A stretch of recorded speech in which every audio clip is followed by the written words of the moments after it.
دیارە ئەم هاوکاریە بە هاوکاری دەستگای مرۆیی خێرخوازی مام لەگەڵ زانکۆی پۆلە تەکنیکیەکان هاوکاریان کردوین بۆ کارمەندانی پرزگا.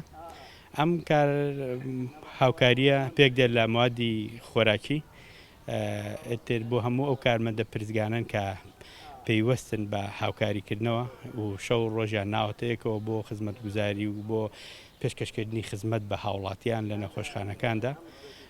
ئێمە ئەرکی سەرشانی خۆمانە وەکو هۆبەی پرزگەکان بتوانین شەو ڕۆژ لە هەوڵ و هیمە تابین بۆ کارمەندانی پرزگەکان لە نەخۆشخانەکان. ئەمە نیوەی هاوکارێکەیە، نیوەی ماوە بۆ مەرحەلەی دووەم بەبێ جیاوازی بۆ نەخۆشخانەیە بۆ دوو نەخۆشخانە بۆ هەموو نەخۆشخانەکانە بۆ هەموو کارمەندی پرزگەی نەخۆشخانەکانە. ئێمە لەم بەشەی ئێستاە هەوڵەدەین ئەو نەخۆشخانانەی کە زۆرترین بەرکەوتیان هەیە لەگەڵ هاوڵاتیانە کە لۆدێکی زۆریان لەسرە ئەم هاوکاریە بە زووترین کار بگەینە ئەو کارمەندی پرزگانی و نەخۆشخانەی کە پەیوەستن